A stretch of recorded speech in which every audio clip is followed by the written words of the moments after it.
മുഹമ്മദ് മൊയ്സു മാലിദ്വീപിലെ പ്രസിഡന്റാണ്. എന്തൊക്കെയായിരുന്നു അല്ലേ?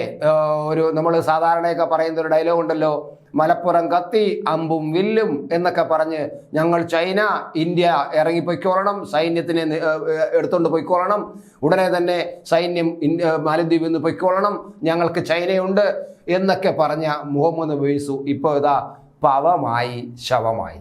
ഇപ്പൊ ഇന്ത്യയോട് എങ്ങനെയെങ്കിലും ഒന്ന് സൗഹൃദം കൂടണം എന്ന വല്ലാത്ത ഒരു വെപ്രാളത്തിലാണ് ഇപ്പോൾ ഈ മുഹമ്മദ് സെയ്ദ്.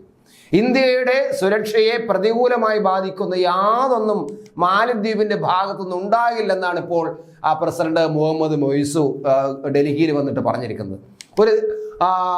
അദ്ദേഹത്തിന്റെ ഇന്ത്യ മാലദ്വീപിന്റെ അടുത്ത സുഹൃത്തും പങ്കാളിയുമാണെന്ന് ആവർത്തിച്ച് മൊയ്സു പറഞ്ഞിരിക്കുന്നു. പരസ്പര ബഹുമാനത്തിലാണ് ബന്ധങ്ങൾ ഉയർന്നതെന്നും അദ്ദേഹം പറയുന്നു. പ്രാദേശിക സ്ഥിരത ഉറപ്പാക്കുമെന്നും ഇന്ത്യയുമായി ശക്തമായ നയതന്ത്ര ബന്ധം തുടരുമെന്നും മൊയ്സു വ്യക്തമാക്കുന്നു. നോക്കണേ, മൊയ്സുവിൻ്റെ ഒരു മാറ്റം നോക്കണേ. ഒരു വല്ലാത്ത ഇന്ത്യ വിരുദ്ധത പറഞ്ഞ് ഇന്ത്യക്കെതിരായി സംസാരിച്ചും വിരുദ്ധത പറഞ്ഞും ഇന്ത്യയിൽ നിന്നുള്ള സൈന്യങ്ങളെ മാലദ്വീപിലുള്ള സൈന്യങ്ങളെ ഇന്ത്യയിൽ നിന്നും മാലദ്വീപിൽ നിന്നും ഇന്ത്യൻ സൈന്യത്തെ പറഞ്ഞു വിടുമെന്നൊക്കെ പറഞ്ഞാണ് ഇദ്ദേഹം വോട്ട് പിടിച്ചത്.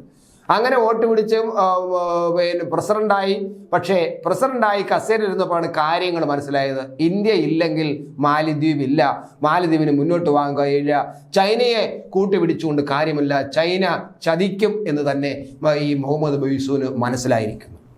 മാലദ്വീപിൽ നിന്നും ഇന്ത്യൻ സൈന്യത്തെ പിൻവലിക്കാൻ ആവശ്യപ്പെട്ടതും ലക്ഷദ്വീപ് ടൂറിസം പ്രോത്സാഹിപ്പിച്ചുകൊണ്ടുള്ള സാമൂഹ്യ മാധ്യമ പോസ്റ്റുമായി ബന്ധപ്പെട്ട് പ്രധാനമന്ത്രി നരേന്ദ്രമോദിയെക്കുറിച്ച് മാലദ്വീപിലെ മന്ത്രിമാർ നടത്തിയ അധിക്ഷേപ പരാമർശങ്ങളും ഇന്ത്യ മാലദ്വീപ് ബന്ധത്തിൽ വിള്ളലുണ്ടാക്കിയിരുന്നു. നമുക്കതറിയാവുന്നതാണ്.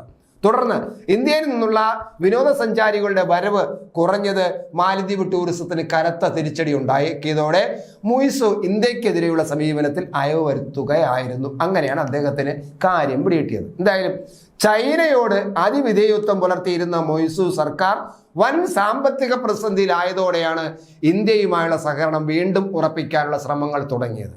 മൊയ്സുവിന്റെ സന്ദർശനവും അതിന്റെ ഭാഗമാണ്. തന്റെ സന്ദർശനം ഇന്ത്യ മാലദ്വീപ് ബന്ധത്തെ കൂടുതൽ ശക്തിപ്പെടുത്തുമെന്ന് മൊയ്സു പറയുന്നുണ്ട്. ഞായറാഴ്ച വിദേശകാര്യമന്ത്രി എസ് ജയശങ്കറുമായി മൊയ്സു കൂടിക്കാഴ്ച നടത്തിയിരുന്നു. അതുപോലെ ഇന്ന് പ്രധാനമന്ത്രി നരേന്ദ്രമോദിയുമായിട്ടും മൊയ്സു കൂടിക്കാഴ്ച നടത്തും. അതുപോലെ പ്രസിഡന്റ് ദ്രൗപദി മുർമുവുമായിട്ടും കൂടിക്കാഴ്ച നടത്തും. ഇന്ത്യയുമായി ദീർഘമായുള്ള ബന്ധമാണ് മാലദ്വീപിനുള്ളത്. ഇതിന് എല്ലായ്പ്പോഴും മുൻഗണന കൊടുക്കുന്നത് തുടരും. മറ്റ് രാഷ്ട്രങ്ങളുമായുള്ള ഞങ്ങളുടെ ഇടപെടലുകൾ ഒരു രീതിയിലും ഇന്ത്യയുടെ സുരക്ഷാ താല്പര്യങ്ങളെ പ്രതികൂലമായി ബാധിക്കില്ല. ഞങ്ങൾക്ക് അത് ഉറപ്പുണ്ട്. ഉഭയകക്ഷി ബന്ധം ശക്തിപ്പെടുത്തുന്ന പ്രവർത്തനങ്ങളാണ് അടുത്ത കാലത്തായി നടന്നിട്ടുള്ളത്. പരസ്പരം പ്രയോജനകരമായ രീതിയിൽ പങ്കാളിത്തം വർദ്ധിപ്പിക്കാനുള്ള എല്ലാ ശ്രമങ്ങളും ഈ യാത്രയിലൂടെ ഉറപ്പാക്കും. ഇതൊക്കെയാണ് മൊയ്സു പറഞ്ഞുകൊണ്ടിരിക്കുന്നത്. ഇപ്പോൾ മാധ്യമങ്ങളുടെ മുന്നിൽ വന്നപ്പോൾ പറഞ്ഞ ഇതാണ്. എൻ്റെ ആദ്യ ഔദ്യോഗിക ഇന്ത്യ സന്ദർശനമാണിത്.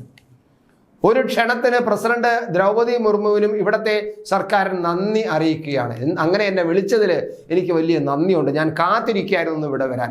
പ്രധാനമന്ത്രിയുടെ സത്യപ്രതിജ്ഞാ ചടങ്ങിൽ പങ്കെടുക്കാനും ഇന്ത്യ എത്തിയിരുന്നു. കാരണം അദ്ദേഹം പ്രധാനമന്ത്രി ഇപ്പോൾ മൂന്നാം തവണ നരേന്ദ്രമോദി പ്രധാനമന്ത്രിയായപ്പോൾ അവിടെ മൊയ്സു ഉണ്ടായിരുന്നു. അത് ഒരു സാധാരണ ഒരു ക്ഷണം. കാരണം പൊതുവിൽ അതൊരു അയൽവക്കത്തെ ഭരണാധികാരികളെ വിളിക്കുന്ന കൂട്ടത്തിൽ വിളിച്ചതാണ്. പക്ഷേ ഒരു ഔദ്യോഗിക സന്ദർശനം ഇപ്പോഴാണ് നടക്കുന്നത് ആദ്യമായിട്ട്. അതിൽ മൊയ്സുവിന് വല്ലാത്ത ഒരു ബഹുമാനവും നന്ദിയൊക്കെ ഇന്ത്യയോട് പ്രകടിപ്പിക്കുകയാണ്. തനിക്ക് അത്തരത്തിലൊരു സന്ദർശനം കിട്ടാൻ കഴിഞ്ഞ വലിയ സന്തോഷമാണ്. വളരെ നാളുകളായി ഈ സന്ദർശനത്തിന് തയ്യാറെടുക്കുകയായിരുന്നു. മാലദ്വീപ് ഇന്ത്യ ബന്ധം എല്ലാ കാലത്തും ശക്തമായി തന്നെയാണ് മുന്നോട്ട് പോയിട്ടുള്ളത്. ഈ സന്ദർശനം അതിനെ കൂടുതൽ ശക്തിപ്പെടുത്തും. മാലദ്വീപിന്റെ ഏറ്റവും വലിയ വ്യാപാര വികസന പങ്കാളികളിൽ ഒരാളാണ് ഇന്ത്യ. നോക്കണേ, ഇന്ത്യൻ സൈന്യം ഇറങ്ങിക്കോണം, ഇന്ത്യയുമായിട്ട് ഇനി വലിയ ബന്ധമില്ല എന്നൊക്കെ പറഞ്ഞ് ഇലക്ഷനിൽ ഇയാൾ പ്രസംഗിച്ച പ്രസംഗങ്ങൾ ഇയാളൊന്ന് കേട്ടാൽ തന്നെ ഇയാൾക്ക് ബോധ്യമാകും ഞാനെല്ലാം പറഞ്ഞെല്ലാം മഹാ തെറ്റായി പോയെന്ന് മനസ്സിലാവും.